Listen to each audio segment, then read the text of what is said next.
नमस्कार मित्रांनो, सुख म्हणजे नक्की काय असतं या मालिकेच्या आजच्या भागामध्ये आपण पाहणार आहोत की आदिराज रेस्ट हाऊसवर जाण्यासाठी बॅग आवरत असतो. नित्या तशीच तिथे उभी असते. आदिराज म्हणतो की काय हो मंडळी, कारभारी इतक्या मोठ्या मोहिमेवर चालले आहेत, मग त्यांना दही साखर देणार नाही का? तोंड नाही गोड करणार का? नित्या म्हणते की आमचा काही विचार आहे का नाही? आदिराज तिला स्वतःकडे ओढून घेतो आणि आम्ही तुम्हाला असंच नाही जाऊ देणार असं बोलतो.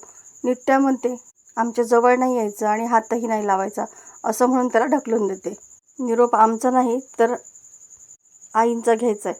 आदिराज म्हणतो आता हे तुमचं काय नवीनच, आता तुम्ही कशाला मला आयडीच्या तावडीमध्ये देताय? नित्या म्हणते कारण तुम्ही आमच्या तावडीत नाही सापडणार ना धणी म्हणून. आदिराज म्हणतो तुम्हाला सगळं माहिती असून सुद्धा तुम्ही मुद्दाम असं वागताय ना?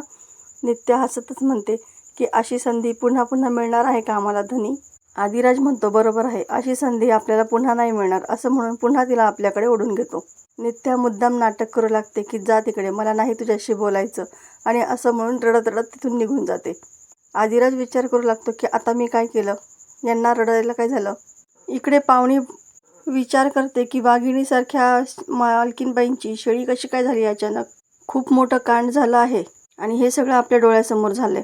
सोमा म्हणतो की काय आपल्या डोळ्यासमोर झालंय? काल रात्री तर कोणीसुद्धा नव्हतं इथं, तरीसुद्धा त्यांना भास झालाच ना. आणि दूध घेऊन आल्यानंतर तेव्हा तर सगळेच जण होते, तेव्हा तरीसुद्धा दुधाला त्या रक्त समजल्यास ना. पाहुणी म्हणते तेच तर ना, त्या नित्याने करणी केली आहे आपल्या मालकीनबाईंवर. सोमा चिडूनच म्हणतो कसली करणी ग? पाहुणी म्हणते की त्या भेंड्यांच्या काड्या, बाहुलीचं कान हे सगळं करणीसाठीच वापरतात. सोमा हात जोडून तिला म्हणतो की माझ्याजवळ बोललीस पण मॅडम साहेबांजवळ बोलू नकोस, नाहीतर तुझ्यावरतीच करणी करतील त्या. मी पण सांगते असं म्हणून तो चिडून आतमध्ये निघून जातो. पाहुणी म्हणते की काही पण कर सोमा दादा, पण या शेळीची वाघीण मी करणारच. इकडे शालिनी आश्रयाला कॉल करते आणि सांगते की तू सांगितल्याप्रमाणे मी सगळं पूजा केली आहे, पण तरीसुद्धा मला विचित्र विचित्र भास होत आहेत. स्वतःशीच हसतो आणि म्हणतो की हे बघ शालिनी, फार वाईट ग्रहमान चालू आहेत तुझे, आणि आत्तापर्यंत तू जिवंत आहेस ना ती त्या मंत्रामुळेच, आणि त्या मंत्राचा लगेच परिणाम दिसणार नाहीच आहे. आणि एकाग्र होऊन त्या मंत्राचा जप कर आणि उदबत्ती लावतेस ना असं विचारतो. शालिनी म्हणते की हां, मी अगरबत्ती लावली ती आणि एकाग्र मन करून जपसुद्धा करत होते. आश्रय म्हणतो की थांब, तू धीर सोडू नकोस, जप करत राहा, मी येईल तुला भेटायला. शालिनी म्हणते की हां, पण लवकर या. इकडे नित्या खोटं खोटं रडत असते.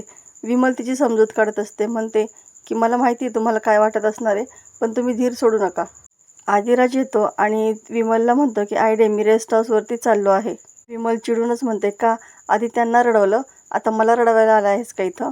आदिराज आपली बॅग खाली ठेवतो आणि नित्या मॅडम तुम्ही सांगा ना आयडीला, आणि रडत काय बसलाय असं विचारतो.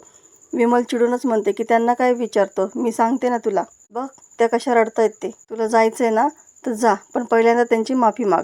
नित्या चोरून चोरून हसत असते. आदिराज म्हणतो अगं या आयडे. तेवढ्यात विमल म्हणते की का, बायकोची माफी मागायला कमीपणा वाटते का तुला? मालकीनबाईंसमोर त्यांच्यावरती ओरडला तेव्हा काही नाही वाटलं का? आदिराज अचानक बोलून जातो की तेव्हा आमचं तसं ठरलं होतं. विमल आश्चर्यानेच काय असं विचारते. इकडे रेस्ट हाऊसवरती एक बाबा येतात. ते स्वतःलाच बरखानंद बाबा की जय असं म्हणून घेतात. पाहुणीही त्यांच्या पाठोपाठ त्यांचा जय जयकार करत येते. शालिनी म्हणते ए कोण आहे हे ध्यान? पाहुणी म्हणते की अहो लय मोठं ध्यान आहे हे, हिमालयामध्ये 12 वर्षे ध्यान लावून बसले होते हे, त्यानंतर त्यांचं नाव बरखानंद बाबा असं पडलं.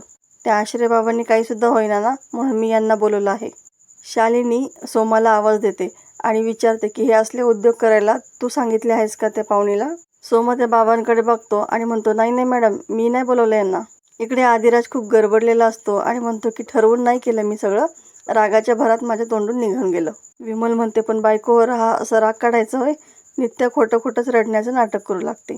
विमल म्हणते त्या तुझ्यासाठी एवढं त्यांचं घरदार सोडून आल्या, आईवडिलांना सोडून आल्या, आणि त्यांना तुझ्या जाधव घरामध्ये रडवतोयस? तुला हे शिकवलंय का रे आम्ही?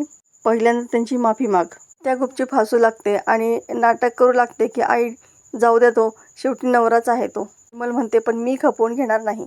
या घरामध्ये बाई माणसांवरती आवाज चढवलेल्या माणसाला माफी मागावीच लागेल. राजमा म्हणते की अम्माजी म्हणजे आता काही पर्यायच उरला नाही म्हणते की. आदिराज चिडूनच म्हणतो की ए राजमा गप्प बस की. म्हणते की आता आधी माफी मागावीच लागणार. आदिराज म्हणतो ठीक आहे, नित्या मॅडमची माफी मागतो मी आणि सॉरी असं बोलतो. नित्या पुन्हा म्हणते की काय काय म्हणालास तू? विमल म्हणते काय रे, माफी मागताना आवाज फुटणं झालाय काय? आदिराज चिडतो आणि जोरातच ओरडतो, नित्या मॅडम माफ करा मला.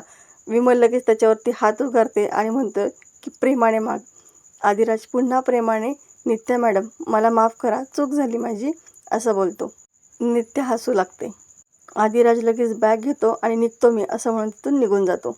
नित्या पळतच दरवाजात येते आणि कारभारी काळजी घ्या स्वतःची असं बोलते. इकडे रेस्ट हाऊसवरती तो परमानंद बाबा म्हणतो की या बाईची खोली कुठे आहे, तिथेच त्या वाईट शक्तींचा वास असणार आहे.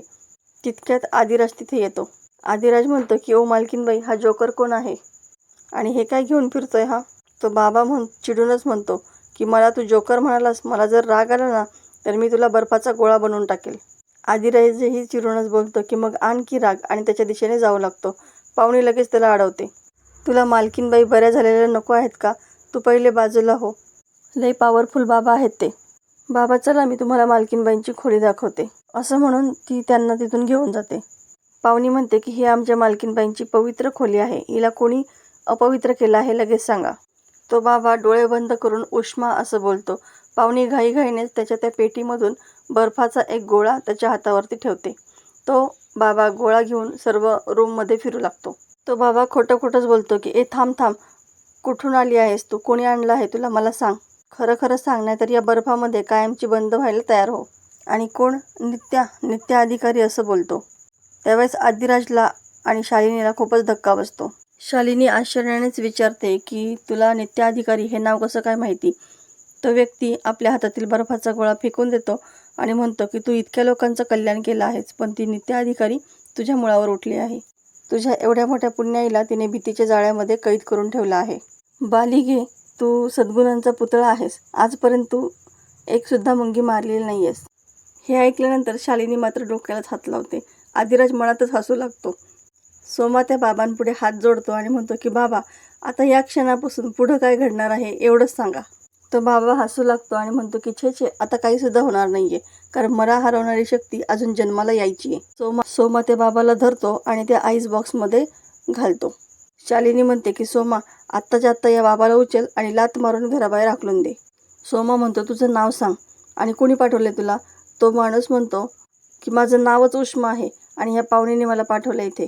तिने सांगितलं म्हणून मी हे सगळं बोललो इथं. सर्वांना खूपच धक्का बसतो. तो बाबा म्हणतो की मला काय माहिती कोण नित्य आणि कोण अधिकारी. आदिराज म्हणतो ते दोघेही एकच आहेत. सोमा त्याला मारू लागतो. तो म्हणतो की थांबा, मला एक संधी द्या, मी तुम्हाला बघा तुमच्या त्रासातून कशी मुक्ती देतो. सोमा पुन्हा त्याला धरतो आणि म्हणतो की तुला एकटाच बाहेर नेतो आणि तुझ्या शरीरातला आत्मा कसा बाहेर काढतो बघ.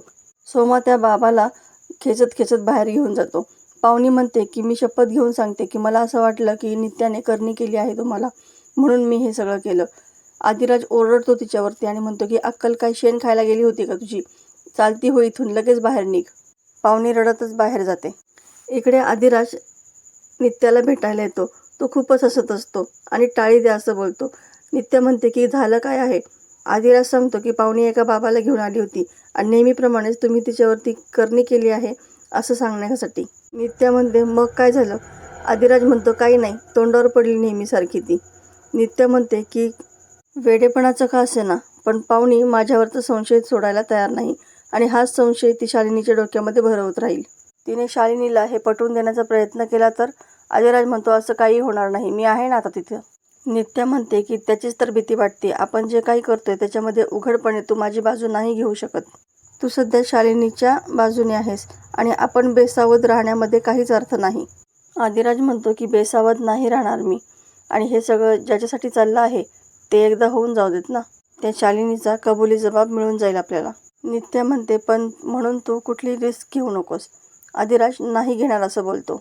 बरं चला येतो मी असं म्हणून तिथून निघून जात असतो. नित्या म्हणते की हे असं असतं, लग्नाच्या आधी बायकोसाठी वेळ पुरत नसतो आणि लग्नानंतर वेळ मिळत नसतो. आदिराज म्हणतो ते जरा मी घाईत होतो ना त्याच्यामुळं, चला या आपण इथे बसूयात. नित्या म्हणते आता मी सांगितल्यावरती कशाला, स्वतःहून वाटायला पाहिजे ना. आदिराज म्हणतो पण आता मी म्हणतोय ना बसू म्हणून. नित्या म्हणते की काय नको, जा आता तो रेस्ट हाऊसवरती. आदिराज म्हणतो कमाल आहे या तुमची, जातोय तर जाऊन देत नाही. आता ठीक आहे, मी पण जात नाही, इथंच थांबतो. तितक्यात पोतराज येतो आणि थांबू नकोस, सांगावं धाडलं आहे, जा तिच्याकडं असं सांगतो आणि तिथून निघून जातो. नित्या आदिराज त्याला नमस्कार करतात आणि नित्या आदिराज विचार करतात की देवीने असं का सांगावं पाठवलं असेल आपल्याला. तर मित्रांनो, पुढील भागामध्ये आपल्याला पाहायला मिळणार आहे की नित्या आणि आदिराज दोघेही देवीच्या दर्शनासाठी जातात. तितक्यात अंबाबाईचा उदो उदो असं म्हणत जोगतीन तिथे येते. जोगतीन म्हणते की गौरी, तुझ्या मदतीसाठी ती पाठवणार आहे कोणाला तरी. एक दिवा तिच्या हातात देते आणि सांगते की हा दिवा तुझ्या मूळ घरामध्ये नेऊन लाव. काहीही झालं तरी हा दिवा विझू देऊ नकोस. नित्या आदिराज त्यांच्या मूळ घराकडे येतात. नित्या म्हणते की हेच घर आहे शिर्के पाटलांचं. तितक्यात सोसाट्याचा वारा सुरू होतो. आदिराज आणि नित्या दोघेही पंथीची वाट सांभाळतात. नित्या म्हणते काहीही झालं तरी हा दिवा विझता कामा नये. हाच आपल्याला पुढचा मार्ग दाखवणार आहे. नित्या आदिराज तो दिवा घेऊन घरामध्ये जातात. तितक्यात त्यांच्यासमोर मल्हारचा फोटो खाली पडतो. नित्या म्हणते की हा तर मल्हारदादांचा फोटो आहे. हा कसला संकेत आहे देवीचा.